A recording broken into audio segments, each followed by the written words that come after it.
মাঠের কোনায় বসে নোট করছিলাম, সাথে একটা সিগারেট খাচ্ছিলাম। তখন দেখলাম বৃষ্টাপুর গাড়ি এসে মাঠের মাঝখানে দাঁড়ালো। বৃষ্টাপু গাড়ি থেকে বেরিয়ে আসলো, হয়তো আমাকে দেখতে পারেনি। আমি নিজের মতো নোট করতে লাগলাম। কিছুক্ষণ পর সামনের দিকে তাকিয়ে দেখি বৃষ্টাপু আমার দিকে তাকিয়ে আছে। চোখ মুখ শুকিয়ে গেছে, চোখের নিচে কালো দাগ। বৃষ্টাপুকে দেখে একবার সিগারেটটা ফেলে দিতে চাইলাম, কিন্তু কি যে মনে হলো, ফেলে না দিয়ে মাথাটা নিচু করে নোট করতে লাগলাম। বৃষ্টাপু সেখানে থেকে চলে গেল। আমি একটু পর বাসায় চলে আসলাম। এরপর প্রতিদিন কলেজে গেলাম বৃষ্টাপুকে একটু আড়াল থেকে দেখার জন্য। প্রতিদিন নিজের মনকে বলি কাল যাব না, কিন্তু পরের দিন ঠিকই কলেজে চলে যাই। বৃষ্টাপু প্রতিদিন কলেজে আসে, চুপচাপ মনমরা হয়ে বসে থাকে। আর অনেকে দেখি বৃষ্টি আপুর সাথে বসে থাকতে। প্রতিদিন কলেজে গেলে দিশা মেয়েটা কথা বলতে আসে। বৃষ্টি আপু মাঝে মাঝে আমার সাথে ওকে কথা বলতে দেখে তাকিয়ে থাকে। হয়তো মেয়েটাকে আমার সাথে কথা বলতে নিষেধ করতে চায়। আমি খারাপ, হয়তো সেই জন্য আমিও যতটা সম্ভব দিশার থেকে দূরে থাকার চেষ্টায় থাকি। এভাবে 20 দিন কেটে গেল। আজ 5 দিন হলো আর কলেজে যাই না। আজ কলেজে যেতে কেন জানি খুব মন চাইল। ব্যাগটা নিয়ে কলেজে গেলাম। কলেজে গিয়ে চোখ দুটো কাকে জানি খুঁজছিল, কিন্তু তাকে খুঁজে পাচ্ছিল না। কলেজের চত্বরে বসেছিলাম। একটু পর একটা পুলিশের গাড়ি এসে দাঁড়ালো। গাড়ি থেকে একজন পুলিশ অফিসার নেমে এসে চারদিকে দেখতে লাগলো। তারপর আমাকে দেখে আমার দিকে আসতে লাগলো। বুকের ভেতরটা কেমন যেন করছিল, মনে হচ্ছিল দৌড় দিয়ে পালিয়ে যাই, কিন্তু আমি তো কোনো দোষ করিনি। তাই চুপচাপ বসে রইলাম। পুলিশ অফিসারটি আমার কাছে আসলো। পুলিশ অফিসারটি এসে আমাকে বলল, তোমার নাম রিয়াদ? জি স্যার। তোমাকে আমার সাথে যেতে হবে, চলো। কিন্তু কেন? আর আপনি কি? আমি বৃষ্টির ভাইয়া। ও, কিন্তু কেন যাব? গেলেই বুঝতে পারবে। কিন্তু কোথায়? আমাদের বাসায়। আচ্ছা চলুন। বৃষ্টাপুকে দেখার খুব ইচ্ছে করছিল, আর মনে মনে খুব ভয় হচ্ছিল বৃষ্টাপু কি এমন করলো যে বৃষ্টাপুর ভাইয়া আমাকে তাদের বাসায় নিয়ে যাচ্ছে। কিছুক্ষণ পর বৃষ্টাপুদের বাসায় গিয়ে পৌঁছলাম। বাসার ভেতরে গেলাম। বৃষ্টাপুর ভাইয়া আমাকে বসতে বলে কোথায় যেন গেলেন। আমি সোফায় বসে রইলাম। কিছুক্ষণ পর 2 জন মহিলা আসলেন। একটু পর বৃষ্টাপুর ভাইয়া আর একজন লোকের ওপর থেকে নেমে আসলেন। হয়তো মহিলাদের মধ্যে একজন বৃষ্টাপুর মা, আরেকজন ভাবি, আর বৃষ্টাপুর ভাইয়ের সাথে লোকটি হয়তো তার বাবা। সবাই আমার সামনে বসলেন। আমি ভয়ে কুকড়ে মুকড়ে যাচ্ছিলাম। বৃষ্টাপুর বাবা আমাকে বললেন, তাহলে তুমি রিয়াদ? জি।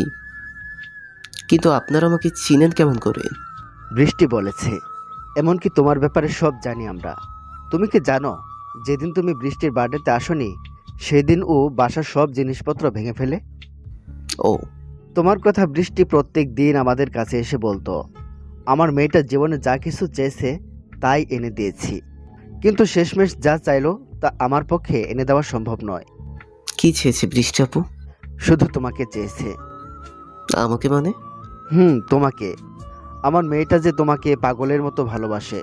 ও যখন আমাকে এসে বলল যে ও তোমাকে ভালোবাসে, তখন ওর চোখে মুখে খুশি দেখে আমি বেশ অবাক হই, কারণ আমি এতটা খুশি ওকে কখনোই দেখিনি। তোমার সাথে কিছুদিন আগে ঝগড়া হওয়ায় বাসায় এসে কান্নাকাটি করে, ভালো মতো খাওয়া দাওয়া করে না, শুধু বলে রিয়াদকে এনে দাও, দয়া করে তুমি আমাদের ফিরিয়ে দিও না। আমার মেয়েটা যে তোমাকে ছাড়া মরে যাবে। আরে কি করছেন আপনি?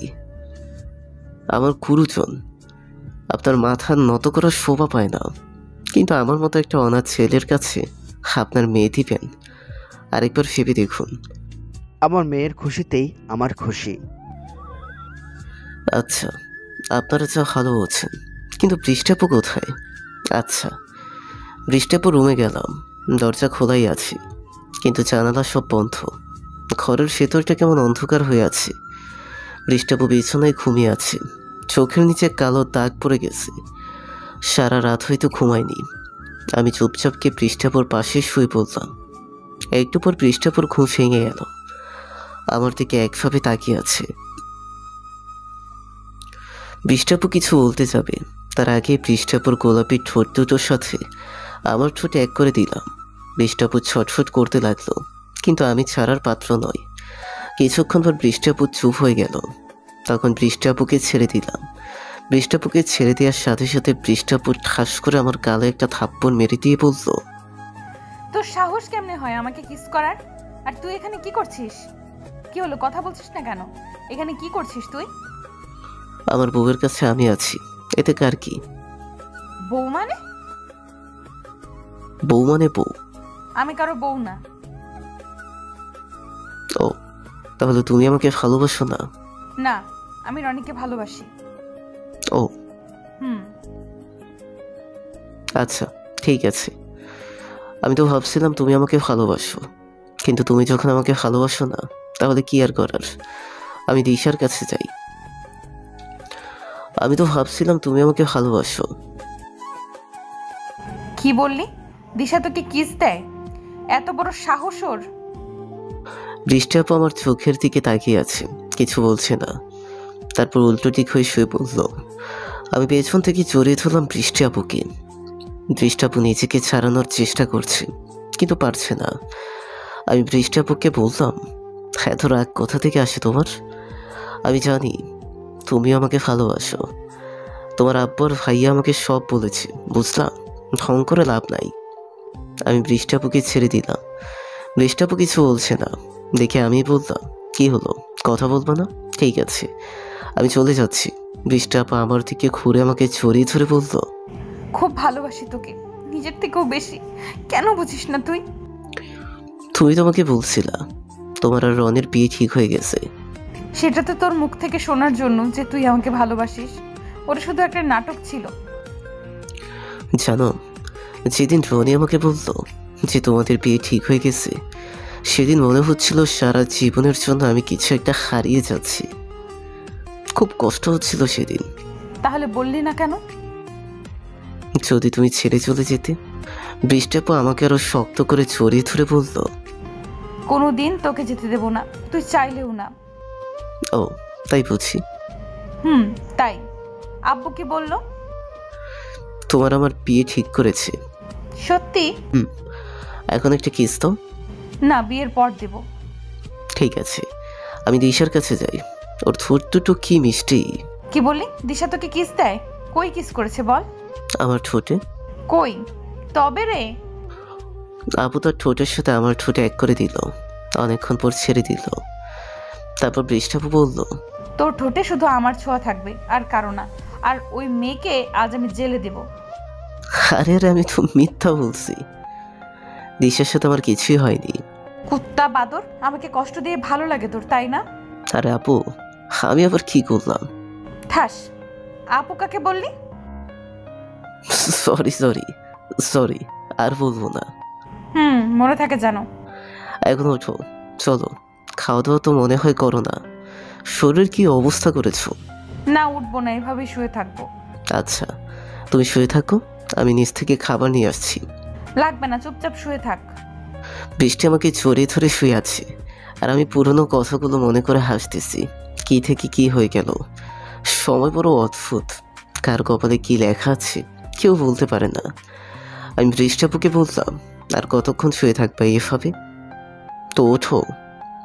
বললাম তো উঠবো না। আমি বৃষ্টিকে আর আপু বলা যাবে না। আপু ডাকলে আবার থাপ্পড় দিবে। নিজের থেকে ছাড়িয়ে নিলাম। তারপর বৃষ্টিকে কোলে তুলে নিয়ে নেমে আসলাম। কেউ দেখার আগে বৃষ্টিকে নামিয়ে দিলাম আর বললাম, কিছু খেয়ে নাও। পারবো না খেতে, তুই খাইয়ে দে। আচ্ছা দাঁড়াও। আমি বৃষ্টির আম্মুকে ডাক দিলাম। একটু পর তিনি আসলেন। তারপর খাবার বেড়ে দিলেন। বৃষ্টি রুমে চলে গেল। আমি খাবার নিয়ে রুমে আসলাম। বৃষ্টি বসে আছে। আমি বৃষ্টিকে বললাম, কি হলো, চলে আসলা যে? এমনি খাইয়ে দাও। আমি বৃষ্টিকে খাইয়ে দিলাম। খাওয়া শেষ করে বৃষ্টিকে নিয়ে বাইরে ঘুরতে বের হলাম। আজ আমি খুব খুশি, কিন্তু আব্বু আম্মু থাকলে আরও ভালো হতো। সন্ধ্যায় বৃষ্টিকে বাসায় রেখে চলে আসলাম। পরের দিন সকালে বৃষ্টি ফোন দিয়ে তাদের বাসায় ডাকলো। যাওয়ার পর দেখি সবাই বসে আছে। আমাকে দেখে বৃষ্টির বাবা বললেন, রিয়াদ, বৃষ্টি চাইছে তোমাদের বিয়েটা কালকেই হোক। কিন্তু আঙ্কেল এত তাড়াতাড়ি? আর আমি তো এখনো পড়াশোনা করি। সেটা আমি ওকে বললাম, আগে তুমি পাস করো, একটা চাকরি করো, কিন্তু ও কিছুতেই মানতে যাচ্ছে না। আঙ্কেল, এইটা নয় যে বৃষ্টিকে বিয়ে করার জন্য আমি তাকে ভালোভাবে রাখতে পারবো না। আমার আব্বা আম্মু যা রেখে গেছে তাতে আমি সারা জীবন বসে খেলেও শেষ হবে না। কিন্তু আমি এখন বিয়ে করতে চাচ্ছি না। তখন বৃষ্টির সাইডে রাখা ফুলদানিটা ছুঁড়ে মারলো দেওয়ালে আর বলল, আমি যখন বলছি কাল বিয়ে হবে তার মানে কালকেই বিয়ে হবে। আর বিয়ে না হলে আমি কিছু একটা করে ফেলবো, আর তার দায়ী তোমরা হবে। কথাটা বলেই বৃষ্টি উপরে চলে গেল। সবাই চুপচাপ হয়ে গেল। আমি বৃষ্টির বাবাকে বললাম, আচ্ছা আঙ্কেল, আপনি বিয়ের ব্যবস্থা করুন। তুমি পারবে বাবা আমার পাগলি মেয়েটাকে দেখে রাখতে। তোমার কাছে আমরা সারা জীবন ঋণী হয়ে থাকবো। আমি উপরে চলে আসলাম। বৃষ্টি বেলকুনিতে গিয়ে দাঁড়িয়ে আছে। আমি বৃষ্টিকে পেছন থেকে জড়িয়ে ধরলাম। বৃষ্টি নিজেকে ছাড়ানোর চেষ্টা করতে থাকলো, কিন্তু পারল না। আমি বৃষ্টির কানে একটা আলতো করে কামড় দিলাম। বৃষ্টি ধাক্কা দিয়ে আমাকে দূরে সরিয়ে দিল। আমি বৃষ্টিকে টান দিয়ে নিচের কাছে আনলাম আর বৃষ্টিকে বললাম, এত রাগ কোথা থেকে আসে শুনি? কথা বলবি না, সরে যা। কেন? আবার কি বললাম? তখন বিয়ে করতে রাজি হচ্ছিলি না কেন? এত তাড়াতাড়ি বিয়ে করে কি হবে? লাগবে না তোকে, দূরে যা তুই। পরে তো বললাম বিয়ের আয়োজন করতে। লাগবে না বিয়ে করতে, করব না আমি বিয়ে। আমি তো করব। বিয়ে না করলে বউয়ের আদর পাবো কেমন করে? হয়েছে, আর ঢং দেখাবি না, সব জানা আছে। আমি ঢং করি? আর নিচে যে কথায় কথায় রাগ করে, তার বেলা কিছু না। আমি রাগ করি? তা নয় তো কি। মেরে দাঁত ভেঙে দিব। আগে দোষটা করিনি, তারপর মাইর খাবো। মানে? দাঁড়াও, বুঝাই দিচ্ছি। তারপর বৃষ্টির ঠোঁটের সাথে আমার ঠোঁট এক করে দিলাম। 4 মিনিট পর ছেড়ে দিলাম। আমি বৃষ্টিকে রাগানোর জন্য বললাম, দাঁত ব্রাশ করে না, মুখে কি গন্ধ। কি বললি? দাঁড়া দেখাচ্ছি। মুটকি বুড়ি। বৃষ্টি আমাকে মারতে আসলো। আমি বৃষ্টিকে মুটকি বুড়ি এসব বলে রাগাতে লাগলাম, আর বৃষ্টি আমাকে মারার জন্য পেছনে দৌড়াতে লাগলো। পরের দিন আমাদের খুব ধুমধাম করে বিয়ে হলো। এভাবে চলতে লাগলো আমাদের জীবন। বৃষ্টি এখনো আমার উপর রাগ করে, কিন্তু বেশি সময় রাগ করে থাকতে পারে না। বৃষ্টি সবসময় আমাকে হাসি খুশি রাখার চেষ্টা করে।